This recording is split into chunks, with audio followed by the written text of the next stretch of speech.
being interactive. I think that's one of the biggest things, being authentic and interactive. And that means different types of content and not just putting out content to showcase your work, being very forward looking and forward thinking when it comes to things. So interactive, when I mean that, I mean with your websites, I mean with your brochures, and I mean with your emails and just the automations that you have in place. But I always say the most important email is also that first one that they get as soon as they've inquired with you.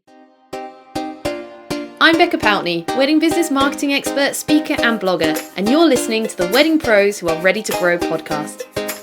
I'm here to share with you actionable tips, strategies and real-life examples to help you take your wedding business to the next level. If you are an ambitious wedding business owner that wants to take your passion and use it to build a profitable, sustainable business doing what you love, then you're in the right place. Let's get going with today's episode. Today, I'm chatting with Anshika Arora, founder of the CRM platform Maternity and business consultant specializing in fusion weddings and Gen Z psychology. Anshika's going to be on stage in March at Wed Pros Live, talking all about how tech-savvy couples are planning their weddings. I'm super excited for a session in March and also excited to have her on the podcast today. Anshika, welcome to the podcast. Thank you so much for having me, Becca. I'm so excited for this conversation and also Wed Pros Live. I know, it's going to be so much fun. Now, this isn't your first appearance on the podcast. If people want to go back and listen, I did look it up. You were last on the podcast in November 2024, which is crazy. Feels like ages ago. And yet while. Not that long at the same time. Episode 137, where we were talking all about the South Asian wedding market. Now, we're not going to get into that too much today. So if you're listening to this and thinking, oh, that sounds interesting, well, listen to our conversation and then head back to episode 137 to hear us talking about that. But if people didn't hear you on the first time you're on the podcast, maybe they're new to my world, just give us a quick recap about who you are and how you ended up in the world of weddings. Amazing. So I started in weddings just under 5 years ago now.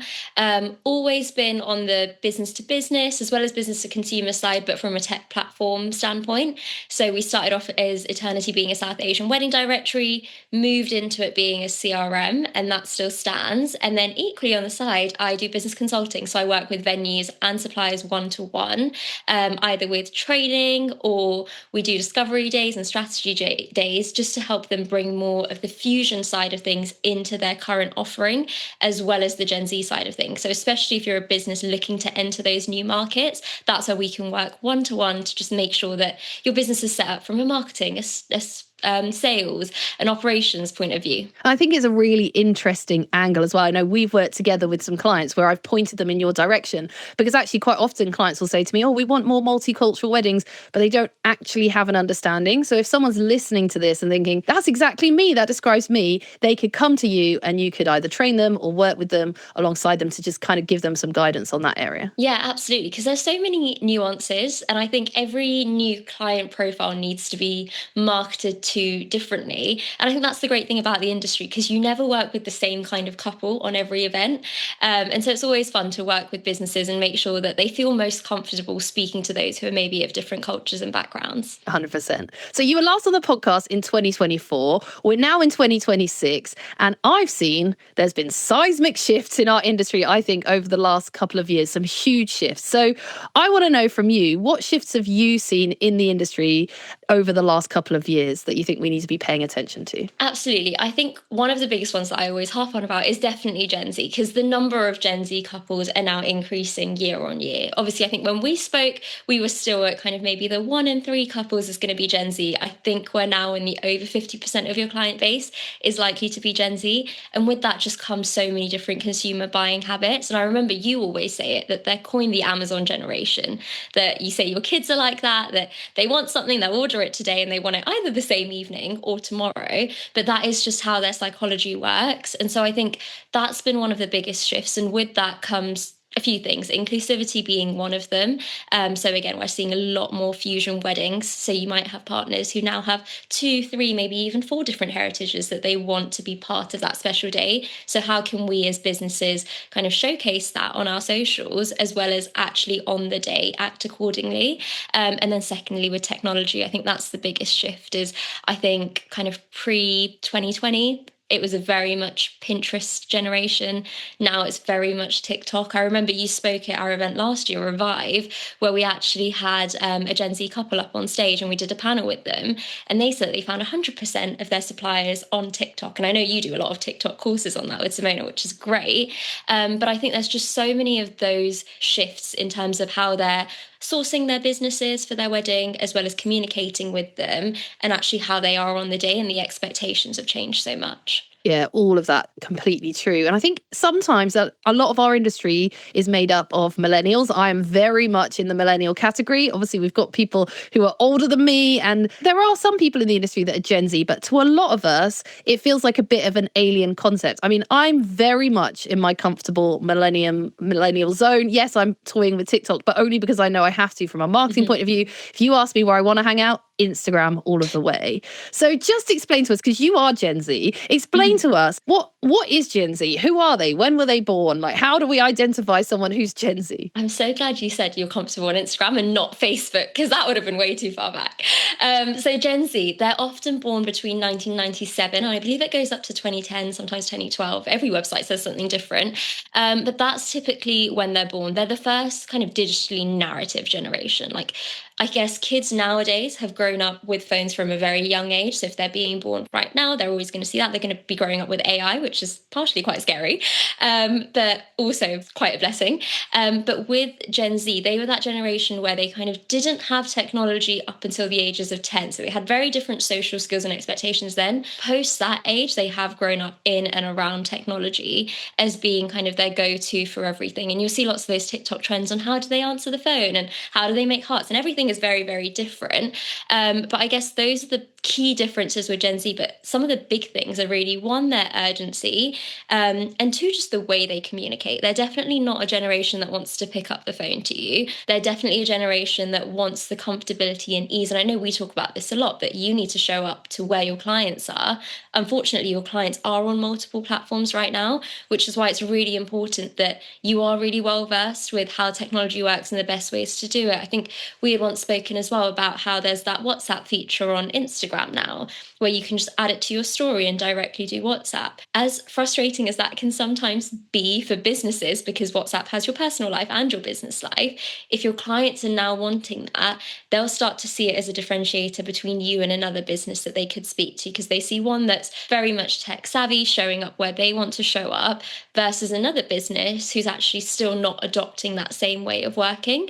And the second big thing I'd say is transparency. They're just really big on knowing all the answers. And I know we talk about pricing transparency, but what I'm seeing that translated into even more now is brochures with don't just have your prices, they actually have past events and how much that costs the client. So it's not just a starting from price. So if you're a decorator or a florist or a wedding stylist, it's not just we start our prices from 3,500. It's starting from 3,500. Here are a few weddings we did recently, and this is what they paid for it. And as a business, you should always do data capture when you're sending your brochures. So you can also keep an eye out to make sure, okay, are competitors watching, or is anyone else in the industry having a sneak peek? But ultimately, it's meant to benefit your clients, and you'll start to see that becoming so much more important over the next few years. I love that. One of the things I've been championing actually for the last probably 2, maybe even 3 years, which is still yet to take off, but maybe it's coming, maybe what you're saying is coming, is that when people put out styled shoots, they should include a full breakdown of how much it all costs,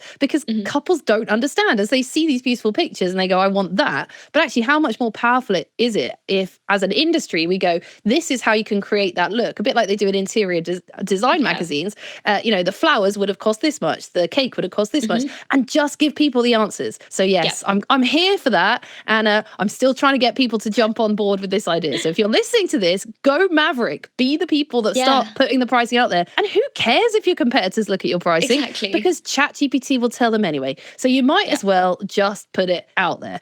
Okay, so we know who Gen Z are. Do you think yourself, Anshika, you are Gen Z, I'm very millennial, do you see any habits in your own own consumer behavior? Do you think you're typical Gen Z, or do you think you're a bit more like erring on millennial? I sit on the cusp, so sometimes I can relate to both sides. And I have older siblings, so all of them think I'm the most Gen Z person to exist. And then I look at true Gen Zs and I'm like, oh, actually, maybe I'm a bit more millennial. So it's also really interesting because I think you'll find that with your clients as well. They're definitely on a spectrum, and it's just a cusp. Like, everyone's going to be different. Everyone has different likes and dislikes. Also, you might find that one partner is Gen Z and one partner is millennial. So that's always a really fun one, because you'll see someone's emailing and CCing others in, and then someone's like, oh, let's just pick up WhatsApp and do a voice note or whatever that might be. I definitely think I steer somewhere in the middle. In terms of my own consumer behaviors, I definitely understand the urgency side of things, but equally, being from a tech background / a finance background, I do love organization a bit more. So for example, WhatsApp is not my preferred form of communication when it comes to too many things. I definitely love email because I like an audit trail. I think that comes with being a business owner. But in terms of everything else, when it comes to pricing transparency or ease of navigating websites, I know that you had a TikTok series on this. If in like the first page of your website, I can't tell where you're based, I can't tell what your prices start from and what kind of clients you work with, I'm just going to click off it. And I do a really interesting exercise. I always recommend everyone do this. Every kind of month or so, if you go on TikTok and type in wedding industry or wedding planning, you'll see so many Gen Zs just ranting about our industry. And I think it's really helpful to actually kind of do that, immerse yourself into the brain of someone who's sharing all of this on TikTok, and then actually see, right, what am I doing in my business that's frustrating them? Because you'll often find people saying comments like, the big one we see is, we were always taught, okay, do you know what? You should ask a couple about their love story. And that's a really good way to build rapport. If you go on TikTok, you see Gen Zs ranting about how they don't want to tell businesses their love story. They just want to know how much you cost and make sure you're within budget before they waste their time, in their words, actually telling you their whole spiel. So I think the way that relationships are built is very different. And I can definitely relate to that as a Gen Z. So interesting. And actually, I found a TikTok rant the other day from a bride, and she was basically ranting about, why is no one telling me their prices? And I actually sent it to Simona and said, can we do something with this? Can I do like a reply? Because it's everything I teach, but it was out of the mouth of a true couple. I was like, I love this. So yeah, I need to go deep diving and find more of these rants, because if there's more of them out there, I think they're interesting for us to learn, not to change everything, but just to get a flavor, a picture of what's going on, because we can get so stuck in our own ways. And we think, well, I like doing everything on email, so why shouldn't everyone else?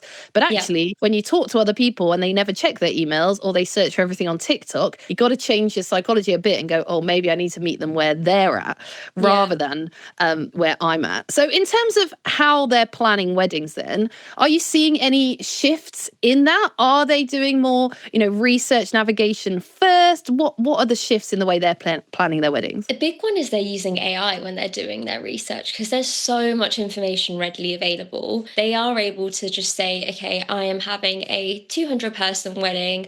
I'm based in Essex. I want something which isn't too close into central. I want something slightly outside, gives kind of a destination wedding vibe, exclusive use. They're putting all of that into AI, and then trying to come up with the answers of what's the rough budget, how much should I split up all of the different elements of my wedding. The one caveat I'll say, and it's a mismatch that I'm seeing in the industry, is that because people haven't updated their prices on their website or on the directories that they feature on, all of that information does feed into AI. So actually you're getting quite a distorted image. And the kind of downside of that is that it might start devaluing elements of our industry, because people might think, oh, well, AI told me that average flowers in this area should cost 1,500, when actually it's because you haven't updated your prices from pre-COVID. And so now businesses aren't pricing that much, they're charging a lot higher, but AI hasn't got used to it. So I think that's definitely something to be aware of, because I know it sounds really annoying, to be honest, when all of us are saying, update your website, make sure everything is updated on your brochures, on your directories. And I know it's a tedious task, but the reason for that now is that the World Wide Web is working in a very different way, and Gen Z are genuinely using that as their first port of call. My ChatGPT and AI usage is quite scary, to be honest, because I use it to ask everything. And now that you can just have a conversation with it, you have this back and forth, and it makes it so much easier, and you get that real life human experience, which is great from a consumer perspective, perspective, but from a business perspective, it can cause a bit of a mismatch if you're not keeping up to date with things. So true. And I was actually having this conversation very recently about how, if you go for the old model on the directories of just putting your prices really low so people click on you, actually often the directories are AI is pulling that information from the directories. And so therefore, if everyone's starting from £200, is actually false advertising. So we need to make sure everywhere we're listed, directories don't use that old school marketing tactic of let's put it as low and hook them in, because basically you're just going to start turning up in AI as super cheap, even though you're not. And if you've got no prices, you just won't show up at all if people are asking pricing questions. So lots and lots to think about in there. So with the business owners you're working with or see out there in the industry you meet at events, what are some of the mistakes you think business owners are making right now when it comes to 2026, today's trends, technology, etc.? I think we're still keeping things a bit too complicated. I think we're making it really hard to get information, contact us, and like I said, have that transparency piece. I think there's so much more that can be done when it comes to how do you actually view a brochure? What does a brochure look like? If you're a venue, do you have a virtual tour? Do you have a video of your team, or is it still very old school? And you can see a very stark difference and very immediately know which businesses have now invested in the last year at updating their websites versus those who did it maybe 2 to 3 years ago, because it is a tedious investment sometimes, right? But it's such a necessary one that needs to be done. But the biggest one I would say is definitely overcomplicating things and making it harder for your couples. But then the secondary one that I'm seeing a lot of is very high inquiry rates, and then they're translating to low conversion rates. And I think a lot of that is coming from, like you said, the directory approach of putting really low prices in, reeling people in with that. And then as soon as they get a brochure, or as soon as they kind of see a quote from you, they suddenly drop off, and you're kind of thinking, unfortunately, you start blaming kind of the directories or the industry or the couples and saying that they work in a different way, when actually it's exactly what you said there. We're using old school techniques on new age clients, and there's just a really stark mismatch. You want to be having lower inquiries that have really high quality and a higher conversion rate, and that's way more important. And so if that means actually showing what your prices are, because you know what your business needs to be profitable and you're not running it into a loss, because that's only going to harm you in the long term, you need to be transparent and upfront with that from day one. It's so true. And I think a big thing that people need to change, it kind of ties everything we're talking about together, is, and I see venues still doing this a lot, which is where we say you can get our prices by downloading the brochure. Now, the reason we all did that back in the day, going back 2, 3, 4 years, was to capture people's email addresses.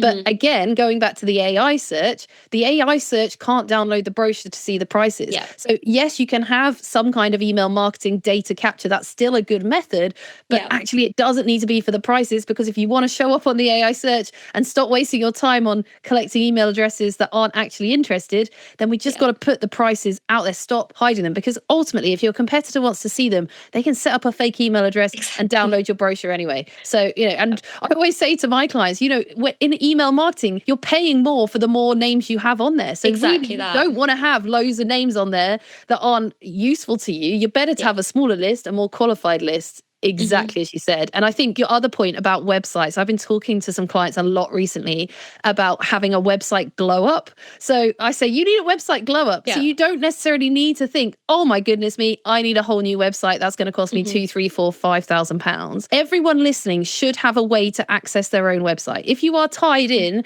to some kind of web provider that will not give you a login because you're paying them an extortionate amount of money, I always think that's a big red flag. As a business owner, it's your business, you should be able to have a login. So you should be able to, hire someone or work with someone or get someone to do what I would call a website glow up. We go and do these for clients sometimes, where it's just like, let's just change the customer journey slightly, update the imagery slightly, put some testimonials all over your site. It doesn't need to be a whole rebrand big deal. And I think sometimes businesses are scared when it comes to website because they think it means, I've got to pay someone loads of money to redo everything, but it doesn't need to mean that. No, absolutely. And I love what you said there around, I love this term, the web website glow up. That's great. A big one that I see a lot of, and it's such a small thing which makes such a big difference, is if your reviews on your website still say they're from 2023 or 2024, it's about time that you updated them to show the 2025 ones, because clients see that. I think that when I see a review and it says 2023 or 2024, naturally, unfortunately, we're quite negative consumers sometimes, especially as Gen Z, and you think, oh, well, it's probably gone downhill, or it's probably changed, or prices have gone up, or something or the other.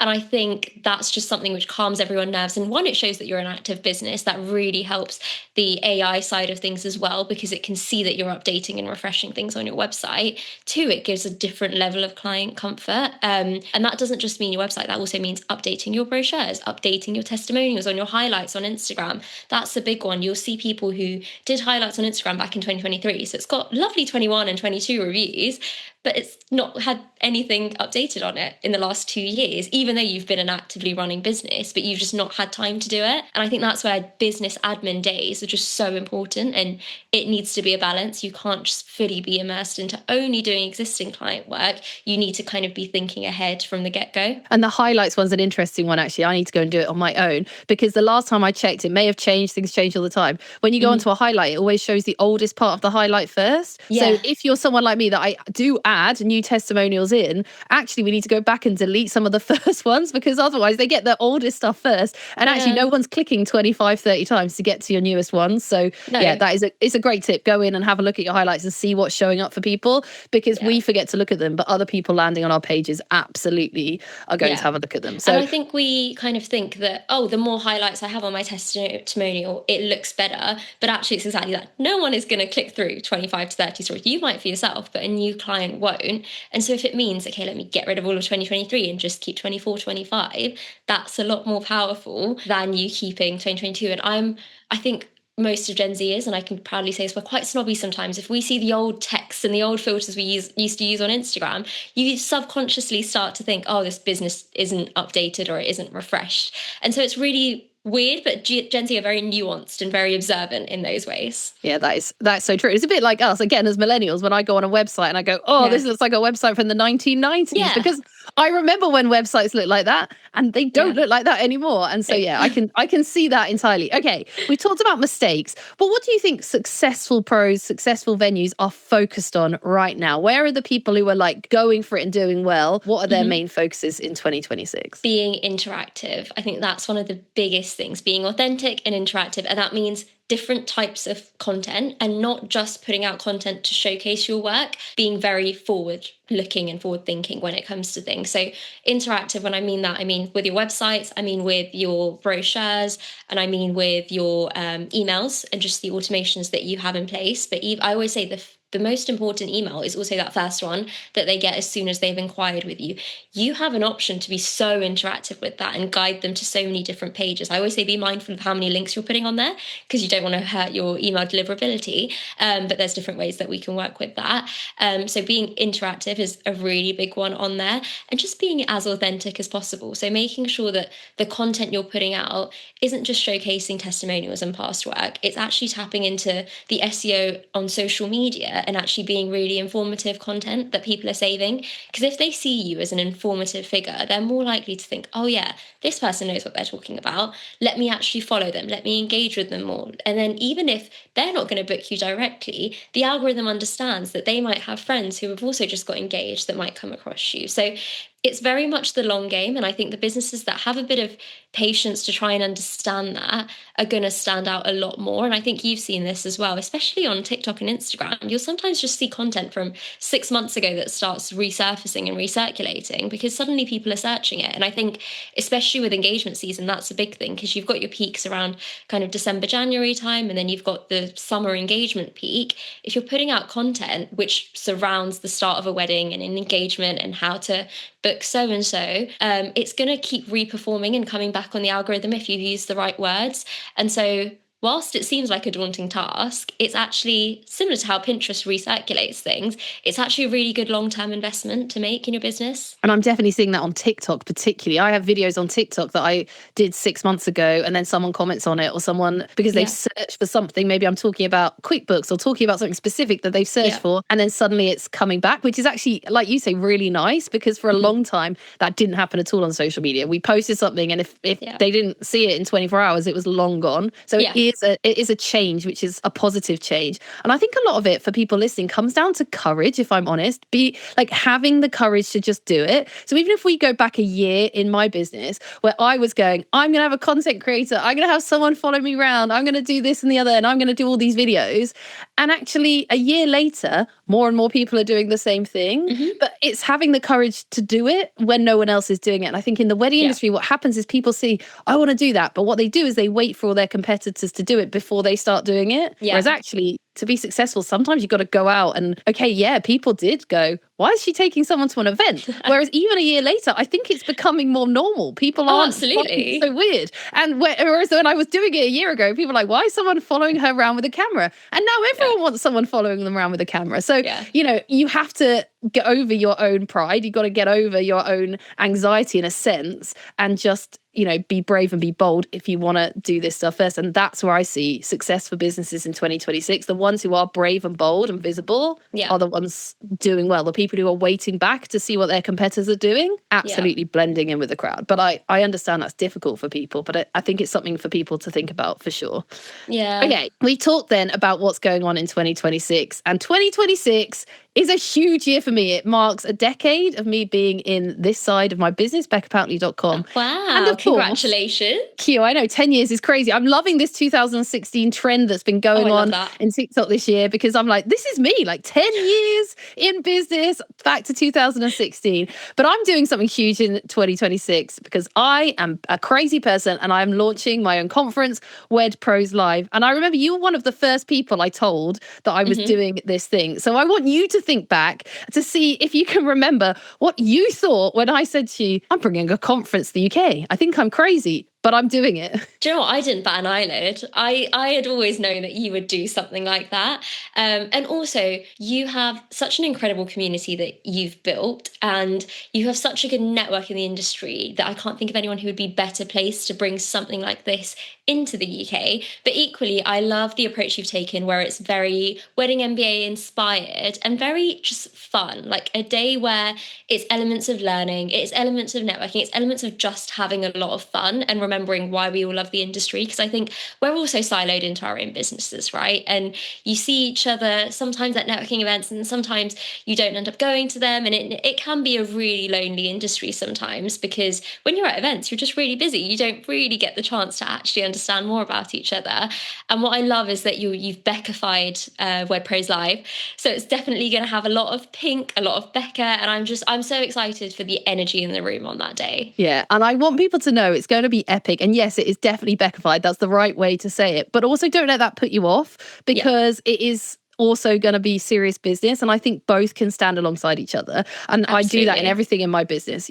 We have really serious conversations on this podcast, but we also have a laugh and we're very transparent. And I think if you enjoy these conversations and the way that I do business, you will enjoy that day, because yes, there will be elements of fun, but it will also be, I don't waste people's time. That's one of my big things. If I'm going to have someone on a podcast, if I'm going to have someone in a masterclass, or if I'm going to have someone on my stage, it's going to better your business and give you knowledge. It's not going to waste your time. And I hope that that's what's going to come across both to people who are looking at the event and in the room, is like, I'm really glad I gave up my time. I sacrificed a day of my time, which I know is precious to people in the industry, but thank goodness I did, because look at all of this amazing stuff. And I've had conversations with people where they're like, well, I'm not sure if I want to travel down from Manchester to come to London. It's a long way.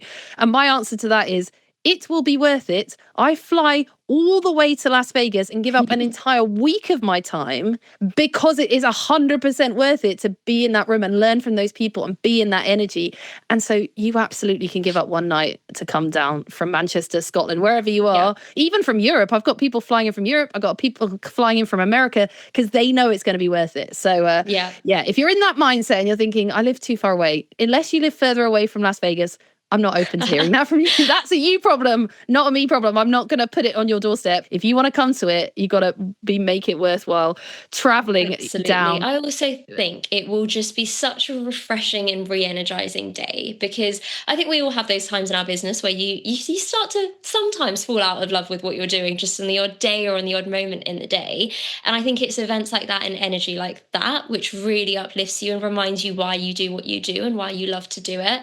And I think especially this year and in the last year, I've spoken to a lot of businesses that have kind of felt a little bit of a slump when it comes to the timing and the meet to marry timelines and all of those different elements. But I know we'll be talking a lot about all of those things on the day, and actually how to leverage and capitalize on this year to make sure that you're still getting the most out of it and putting your business in the best position for the years forward. Now, I know you're like me and you're quite open-minded to education. And another one of the pushbacks I've had from a few people is, that's great, Becca, you're bringing in some great speakers from the US, great speakers from the UK, but why do I want to learn from people from America? I'm a florist in Wales. What's anyone got to tell me from America? Have you got any insights? Because I know I learn best from all sorts of people from all different sorts of backgrounds. So if someone was saying that to you, I'm not going because of this, what would you say to them? Well, I always say, and I think you're right, we're very similar in that sense, but I personally learn the most from people outside of the wedding industry in general.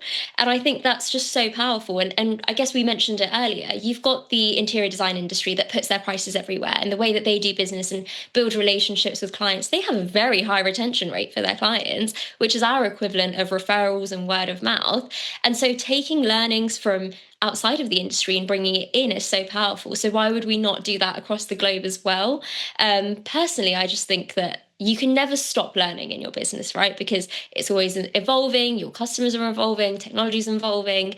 And so if you're not going to stay ahead of the curve, then unfortunately you're going to fall behind. And then you can't really complain when it comes to, well, why is this year not as good as last year? And that's really my approach on it. Yeah, I think so. And I think you learn you've got to look outside your own circle. You've got to look outside your own country.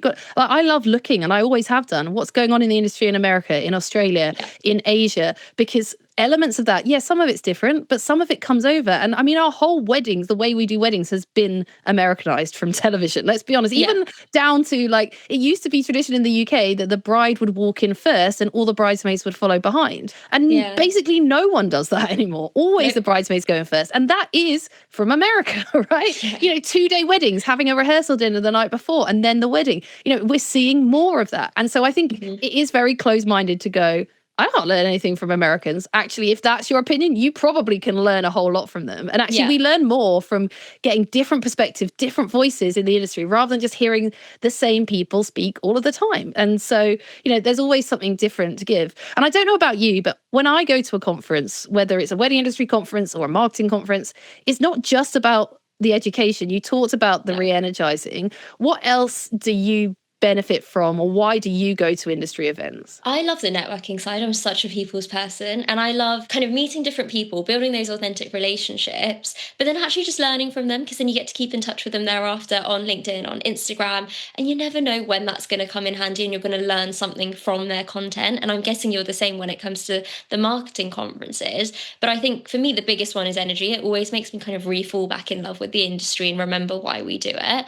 But then number two, it's definitely just for the networking as well, and just meeting as many people as possible, and just making friends in the industry. Like I said, I think we're all solo business owners most of the time, and so you can get siloed in, and actually having those touch points and people that you can refer back to, or just pop them a question a few months down the line, or even just remember what they've said. I think a lot of the time we'll look at conferences and think, right, what did I get out of it in that day itself? But actually your learning translates into months and years down the line, because you'll always think back and think, oh, actually, I remember Becca mentioned this, or so-and-so speaker had mentioned this. And even if it's not going to be relevant to you the next day in your business, I can guarantee that it will be at some point in the future. Yeah, and networking is huge. You never know who you're going to sit next to. You never know who you're going to meet. And we're doing everything we can to make that as easy for you as possible at Wed Pros Live in London. So again, Wedding MBA inspired. That conference, I have to say, I love everything about it. Wed Pros Live is not a replacement in any way, shape or form. If you get the chance to go to Las Vegas, every single one of you should be there when you can. But I also appreciate not everyone can fly to Las Vegas, hence why I want to inspire and do something in London. But one of the things they do out there, which I adore, and I'm bringing it to London, is that every supplier type, or most of the supplier types, are have a different color lanyard. So, if you're a planner, you might be pink. And if you're a venue, you might be green. And everyone has a different color. And what I love about that, and why I'm going to do the same thing here in London, is, you can, number one, show everyone who you are very quickly by wearing the right lanyard. And you can then identify who does the same as me that I can go and connect with in a way that's not awkward, but we can talk and understand each other's struggles, because we're both florists, we're both cake makers, we're both planners. And on the other hand, I really want to make more connections with venues. Great, they're all wearing this color lanyard, so I can see in an instant who works at a venue and go and make inroads for them. And so, it's such a simple thing, but it's incredibly effective. And that's why I'm going to be doing that in London as well, because I want people to be able to confidently have those conversations. And sometimes in these events, you can feel like, I have to be in the know, I have to know who's in the room to go and talk to people. Well, hopefully this is a way that it opens up. If you're a speaker, you'll have a speaker thing. If you're an exhibitor, you have an exhibitor one. So you can instantly know who everyone is. And number one, not put your foot in it. And number two, it opens up a great conversation. And then there's another category, because I couldn't do enough lanyards for everyone because it would be ridiculous. But if you don't fall into one of the categories, you get the other. And actually, I don't want people to see that as I'm an other. I think that's a golden ticket, because everyone should come and talk to you to find out what you do, because they don't know. Like you're an element of mystery. Yeah, you're a mystery. You could be a singer, you could be a piano player, you could be a fire eater. There's all sorts of things. So yeah, I'm big on networking, and I'm hoping that again is going to come through at Wed Pros Live. Now let's talk a bit about your session in particular. Now you're part of the breakout session. So there's going to be one part of the day where there's going to be 3 rooms, and people can decide which of the rooms they want to go into and which of the ones they want to listen to. And you're going to be one of those sessions. Now, you don't know this actually yet, Anshika, but what's going to happen is that people are going to be invited to book what room they want to go in ahead of time. They're not deciding on the day, because I want to know who's where. And therefore, the places are going to be limited. And I think your session is going to be incredibly popular. So if people want to be at that, they're going to have to reply to that super quick. Your session is called From DMs to Deposits, How Tech Savvy Couples Decide Who to Book. So if I was to decide on coming to your session, just give me some highlights. What am I going to learn? Why should I be in that part of the event? Absolutely. So we're going to be talking all things technology from all aspects of the sales journey within the time limit that Becca's allocated us, which will be great. So bring any kind of thoughts you might have. We can always talk about it throughout the day as well. But essentially, it's going to be everything from how does technology impact us to the sourcing and touching upon the AI side of things, touching on the websites, touching on the directories, to actually the communication side of things. How do CRM works? How do automations work?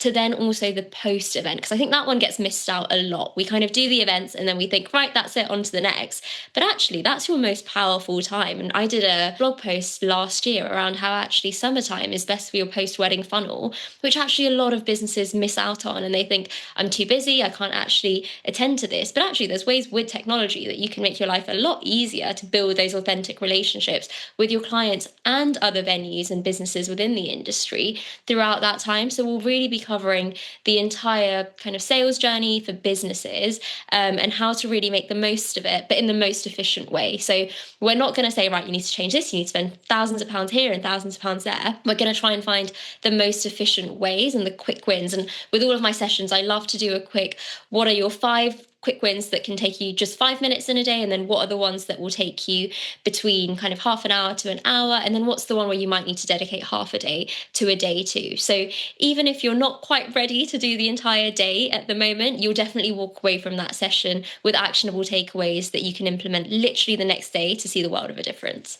And would you say your session is suitable for solo business owners, so florists, cake makers, photographers, or is it suitable for venues, whether that's venue owners or people working in a venue? Or do you think it can work for both? I personally think it can work for both, because I think the level of professionalism in the industry is very similar, whether you're a solo business owner or whether you're a venue. Obviously, you have different bandwidth. So what will change is the efficiency of the strategies that we're going to be talking about, depending on whether you have a team behind you or whether it's you as an individual. But ultimately, it's going to be for everyone, because the consumers are at the heart of what we do and they want things in the same way. And so for us to make it as consistent for them as possible, from venues to booking their florist, to booking their caterer, to booking their pianist, it's in our best interest to just give them the most seamless journey. Amazing. It's going to be such a popular session. I know it is. In fact, all the breakout sessions, I think people are going to struggle to know which one to go to. Yeah. So if you are already booked to come to WedPros Live in London, make sure you look out for that email where you can book your session, because I think Anshika is going to sell out first. Obviously, it's not costing you any additional money. You just got to say where you want to go for my own logistics and to make sure we know what you're doing on the day. And so you don't have to make that choice on the day either, because I think sometimes people get in a room and then they feel overwhelmed. So make the choice before, based on what your business needs rather than how you feel on the day. And then, we're going to have a great time. So we know it's an important topic right now. It kind of comes right back to what we were talking about at the beginning. Today's couples care about technology. We're all overwhelmed. We need to have technology in our businesses. And as well as having your amazing talk about technology, I can see it's going to be a focus throughout the day. And also in our backstage business crew area, there's going to be lots of people in there that can answer your technology questions, help you find technology solutions as well, because I know sometimes people come to me and they're super overwhelmed. They know they need the technology. They go to a talk like yours and then they need help finding which one it is. Hopefully there's going to be some opportunities, well, there will be opportunities for people to chat with different people in the industry and find out what the best solution is for you. So before I let you go, Anshika, if someone is on the fence about WedPros Live and thinking, I don't know if this is the right industry event for me, or whether an industry event is worth going to at all, whether it's this one or any other one happening anywhere in the world, what would you say to them? I would say bite the bullet and come along. You're not gonna regret it. You're gonna see so many different people in the room. And like I said, you're gonna have takeaways that will help you on the day itself, the next day, but also 6 months to a year down the line. And we can never stop learning as an industry.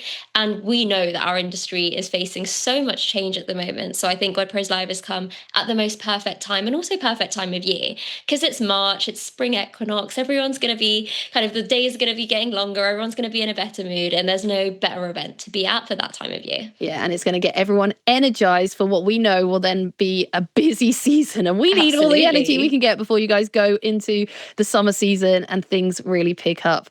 I'm excited about it. I'm excited to have you as part of it as well, Anshika. And I know we're going to have an amazing day in London on the 25th of March. So if you're listening to this and you want to come to WedPros Live, I don't care where you're based in the world. You could be based in Sydney. It's worth it. Come on over for WedPros Live. We're going to have an amazing time. We've got some incredible speakers. You can find out all about WedPros Live London and also our sister event in Ireland at wedproslive.com.